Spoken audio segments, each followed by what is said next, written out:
Well, good evening. Welcome to Thursday evening devotions from around the kitchen table. This evening I'm going to just share with you some thoughts from the book of Ecclesiastes. Now Solomon is given credit by many scholars as being the author of this book. And he also refers to the teacher quite a bit in the book.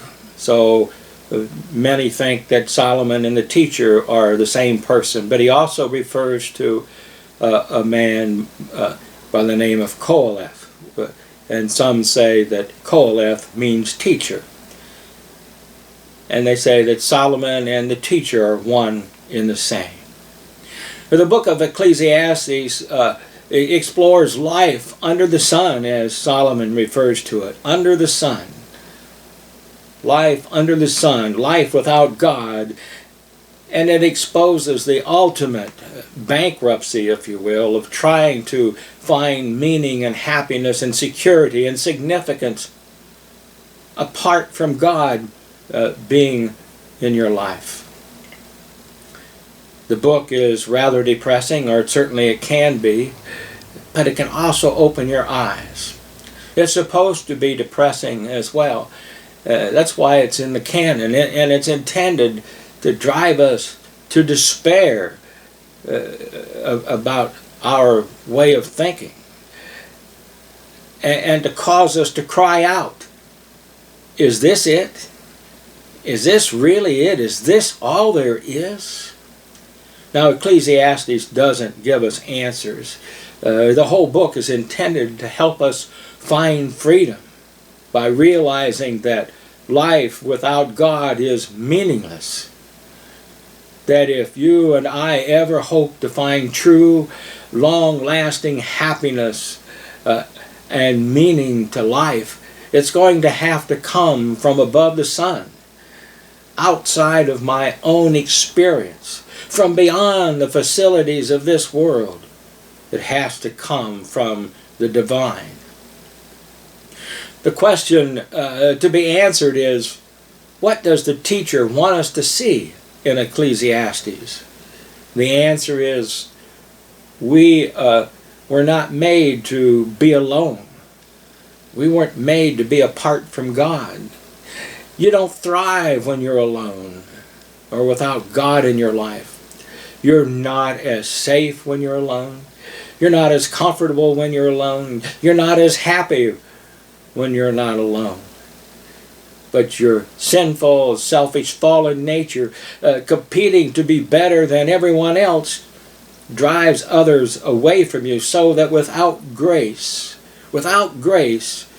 you will ultimately end up all alone. Striving to gain or to win something by defeating or establishing superiority over others who are trying to do the same thing is meaningless. It's a chasing after the wind. You'll never catch it.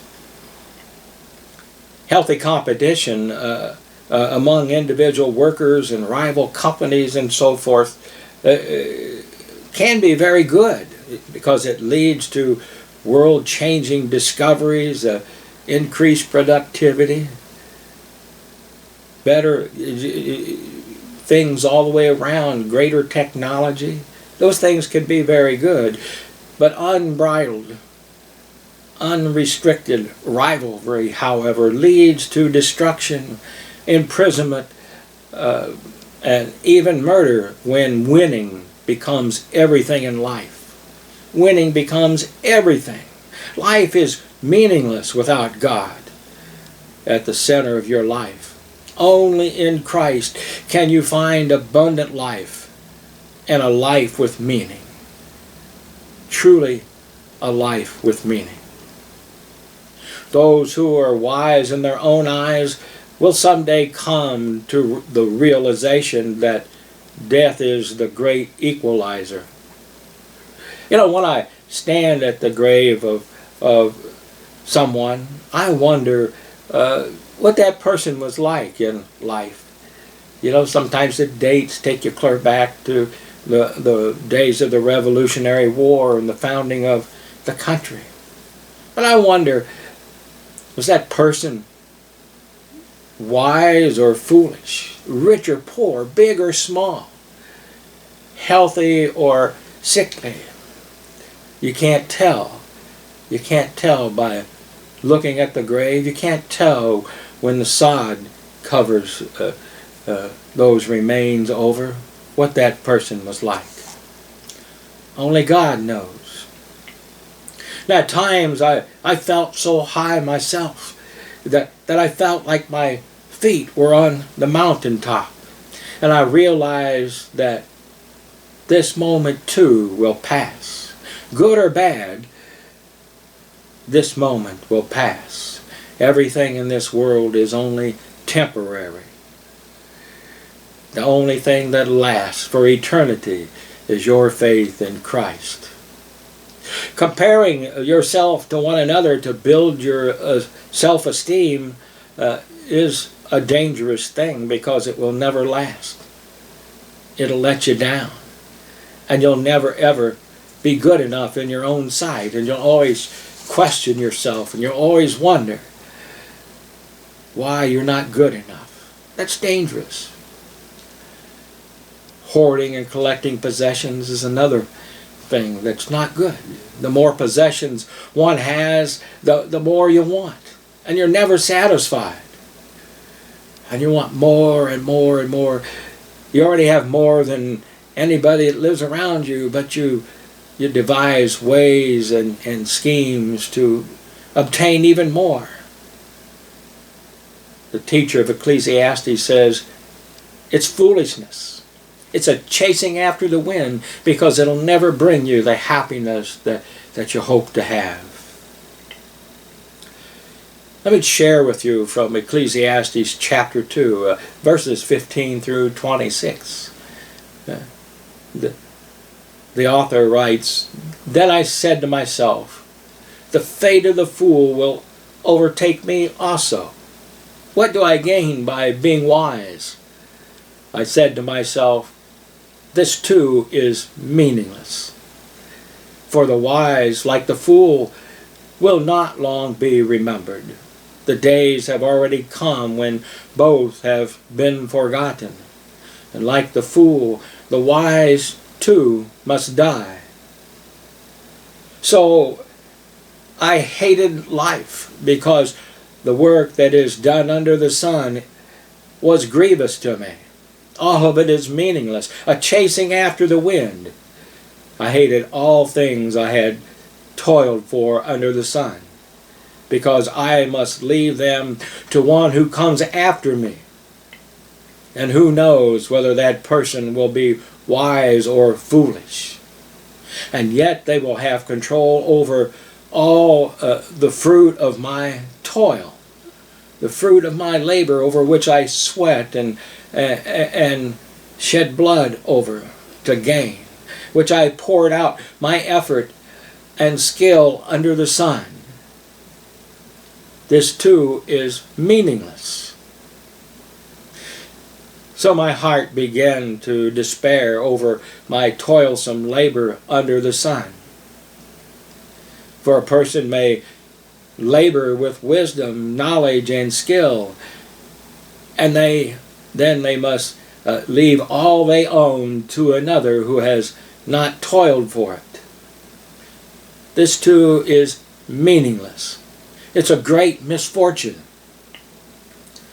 What do people get for all the toil and anxious striving with which they labored under the sun? All their day's work is grief and pain. Every night their minds do not rest. This too is meaningless. A person can do nothing better than to eat and drink and find satisfaction in their own toil or their own labor. This too I see is from the hand of God. For without Him, who can eat or find enjoyment? To the person who pleases Him, God gives wisdom, knowledge, and happiness. But to the sinner, he gives the task of gathering and storing up wealth, to hand it over to the one who pleases God. This too is meaningless. It's a chasing after the wind. And then Ecclesiastes chapter 12. Not only was the teacher wise, but he also imparted knowledge to the people. He pondered and searched out and set in order many proverbs. The teacher searched to find just the right words, and what he wrote was upright and true.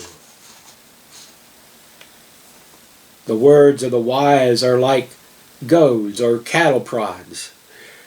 They collected sayings like firmly embedded nails, given by one shepherd. Be warned, my son, of anything in addition to them. Of making many books there is no end, and much study wearies the body. And then he says, now all has been heard. Here is the conclusion of the matter. Fear God and keep his commandments. For this is the whole duty of a man. This is the whole duty of a person. For God will bring every deed into judgment, including every hidden thing, whether it is good or evil. In the end, the only thing that matters is what you have done with Christ in your life. Well, you think about that, and when you have the opportunity, take a few moments to glance at the book of Ecclesiastes. It's only 12 chapters. It's a good read. So look at that when you have a chance, and you'll be glad you did. Have a great week.